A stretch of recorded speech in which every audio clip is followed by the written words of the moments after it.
não requeiro para mim a prepotência nem a arrogância de falar em nome de Deus, mas quero pedir orientação para Ele para que as minhas palavras sejam certeiras para os adversários e que ecoem junto ao soberano que é o povo brasileiro como verdade.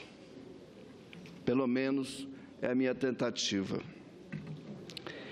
Eu sou filho de trabalhador rural, sou hoje pequeno burguês, de muito, adquiri essa condição porque acredito no trabalho e sou apaixonado pelo trabalho e sou apaixonado pela política, pela democracia, porque fora da democracia e da política só a barbárie. Esse dia, senhoras senadores, senhores senadores, vai ficar marcado na história do nosso país. E hoje vivenciamos o ápice de uma conspiração engendrada pelo vice-presidente da República, auxiliado por alguns ex-ministros do atual governo da presidenta Dilma, cujo produto final é esse golpe frio, para seguir o que pronunciam os alemães sobre golpe frio ou golpe quente. Golpe quente é com a força das armas, golpe frio é com a força do parlamento, com o qual os derrotados da eleição de 2014, infelizmente, colaboram.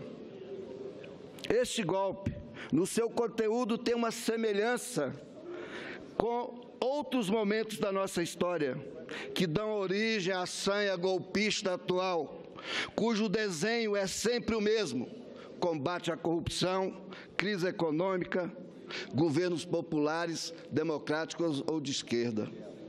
É esse o combate que se faz para se praticar os golpes no Brasil.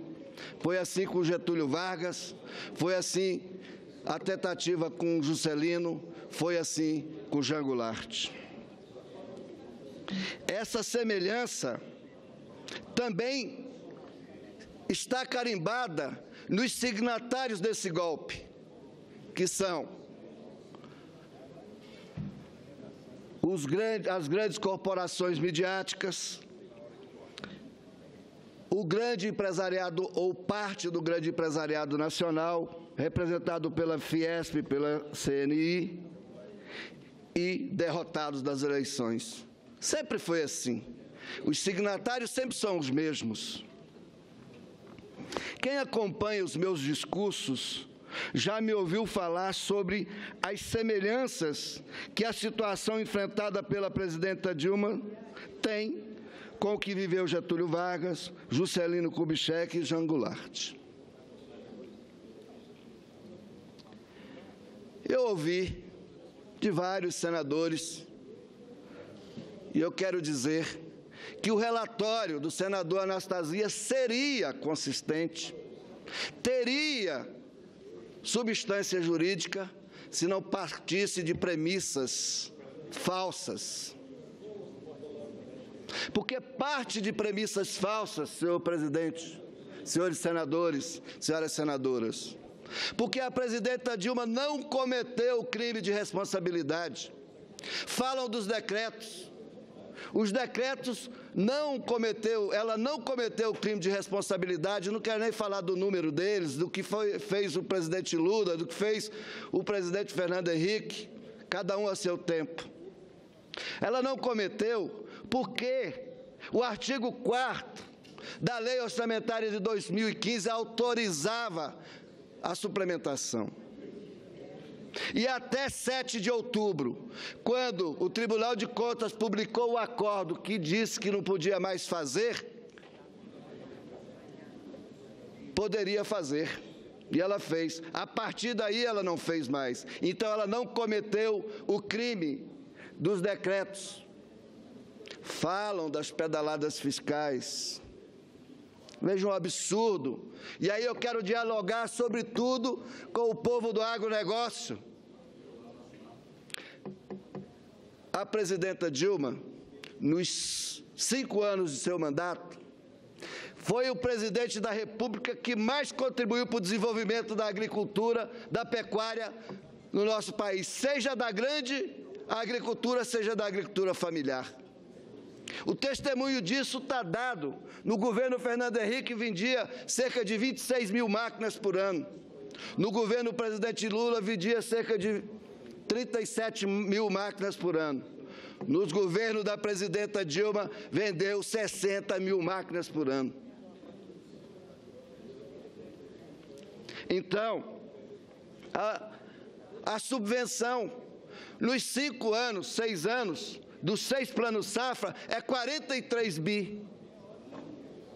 E nesses 5 anos, esses apenas 43 bi de subvenção rendeu quase 3 trilhões de faturamento para o país, para o povo brasileiro, milhares, centenas de empregos, seja na cadeia da indústria, das máquinas, seja lá no campo, seja no comércio interno e nas exportações. Apenas 43 bi para gerar para o país. Aí dizer que governo não gera riqueza não é verdade, me desculpem, porque o governo, a partir de uma política keynesiana, ele fomenta o desenvolvimento. Agora querem impeachment também o Keynes, como tem reafirmado o senador Lindenberg. Então, a senhora, o senhor, que está nos ouvindo pela Rádio Senado ou nos vendo pela TV Senado, saiba que o crime que querem imputar à presidenta Dilma de decretos orçamentários é mentira. Por isso que o relatório do senador Anastasia não tem consistência jurídica, não tem consistência e não é verdadeiro, porque parte de premissas falsas. Sobre as pedaladas fiscais, não é verdade, não cometeu pedalada fiscal, equalização de taxa de juros é um negócio que não é empréstimo. O governo não pega dinheiro emprestado dos bancos, o governo estabelece uma política de desenvolvimento da economia, sobretudo rural, e até para a indústria. E para isso ele oferece juros mais baixos. Depois que conclui o processo, que o banco emprestou o dinheiro para o agricultor, para o industrial ou para o pecuarista, quando ele paga o banco, aí é hora do governo comparecer com a diferença da taxa de juro. E isso não é possível fazer diariamente, porque são milhares e milhares de contratos, tem que fazer a equalização, o banco precisa de tempo para apresentar as contas, por isso se convencionou que faz o levantamento num semestre e paga no outro. Dizer que decretos comprometem a meta fiscal é outra mentira, é falsear, é enganar o povo brasileiro, porque não compromete. E outra coisa, se comprometesse e nós tivéssemos que comprometer meta fiscal para garantir emprego, para garantir a continuidade da produção agrícola e pecuária, para garantir o Minha Casa Minha Vida, o Bolsa Família, deveria ser feito, porque não, senão seria uma irracionalidade. É por isso que, ao final do ano, altera a meta fiscal. O governo Fernando Henrique, no primeiro ano da execução da lei de responsabilidade fiscal, alterou a meta 3 vezes, fez 101 decretos e não era crime. Será que é porque o Lula ganhou a eleição e pensaram que ele não ia governar? Ele governou bem. Será que é porque o Lula foi reeleito e fez a sucessora, e a sucessora foi reeleita? E precisa repetir 1954, porque não ganha no voto, tem que puxar o tapete, tem que dar o golpe. É por isso. Não querem afastar a presidenta Dilma pelos seus erros. Querem afastar a presidenta Dilma, o projeto desenvolvimentista desse país, por causa dos acertos. Quero seguir o meu pronunciamento para dizer: eu ouço aqui, sobretudo, o PSDB dizer que o PT quebrou o país. Presidente Vicentim, mentira. Quem quebrou o país 3 vezes foi o Fernando Henrique. O PIB do governo de 8 anos do governo Fernando Henrique foi menor do que o PIB de 94 do Itamar. O PIB do Itamar foi 534 bilhões de dólares, o PIB do Fernando Henrique foi 504 bilhões de dólares. Cresceu para baixo, que nem rabo de cavalo, como alguém disse aqui. É mentira também que esse governo não recuperou as estradas, que não fez investimento no saneamento. Quando o governo Lula assumiu, tinha 300 e poucos milhões para investimentos. Esse governo investe agora bilhões e bilhões.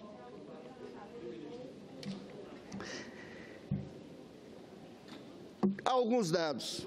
O PIB do Fernando Henrique, em 2002, foi 1,4 trilhão. Em 2015, o PIB do governo do PT é de 5,9 trilhão. Nós passamos da 13ª economia para a 7ª. A dívida líquida representa apenas 38%, no governo Fernando Henrique representava 60%. O lucro do BNDES foi de 550 milhões. O lucro do BNDES em 2015 foi de 6,2 bilhões. O lucro do Banco do Brasil era de 2 bilhões no governo Fernando Henrique. Agora, em 2015, foi de 14 bilhões. Nós não quebramos o país, pelo contrário, nós fizemos esse país crescer, gerar oportunidades de emprego. Outra falácia que eu vi repetida aqui hoje é que tem 10 milhões de desempregados gerados pelo governo do PT. É uma mentira. É uma mentira. No governo Fernando Henrique, o desemprego era 12%, 12,5%. Isso significava 13 milhões. O governo do PT, até o momento, depois de gerar 23 milhões de emprego, tem um desemprego hoje da ordem de mais ou menos 3,5 milhões de desempregados, consequência dessa crise, que não pode, não deve ser aceita como responsabilidade desse governo. É um conjunto de fatores da economia internacional, mais o boicote feito pela Câmara Federal através do seu presidente Eduardo Cunha. Então, eu quero seguir para terminar. Uma outra coisa, estão mentindo para o povo brasileiro que o impedimento, o afastamento da presidenta vai resolver o problema. Isso não é verdade, não vai resolver o problema, vai aprofundar o problema, porque a democracia está sendo solapada, está sendo usurpada. Não podemos aceitar isso. E aí eu quero lembrar de Geraldo Vandré, para esses que propalam para todos os cantos que a solução é o impedimento da presidenta Dilma. Na música do Geraldo Vandré, chamada Aroeira, tem um verso do qual eu gosto muito, que eu quero repetir aqui para concluir a minha fala. Mas antes disso, eu quero dizer que eu sou contra o impeachment, porque ele é uma farsa, mais uma vez, montada por aqueles que não conseguem ganhar no voto, quer ganhar no golpe. É golpe porque não existe o crime. Desde o final de 2014, estão impeachmentando a presidenta Dilma. Estava procurando o crime, não achou o crime, mas inventaram o crime. Mas para esses que mentem para o povo brasileiro, dizendo que a solução é o impedimento, eu quero lembrar Geraldo Vandré, na música Aroeira. Madeira de dar em doido vai descer até quebrar. É a volta do cipó de Aroeira no lombo de quem mandou dar. Vocês que hoje promovem o afastamento ilegal, inconstitucional da presidenta Dilma, vai ter nas costas o retorno do povo brasileiro, como está dito nessa música, em muito curto espaço de tempo. Popularidade zero, geração de emprego zero, incompetência para administrar, como ficou provado no governo do PSDB, zero, que é uma incompetência de 1000%. Então, a volta do cipó de Aroeira no lombo de quem mandou dar, no lombo de quem está mentindo para o povo brasileiro, contra o impeachment e a favor da democracia. Obrigado.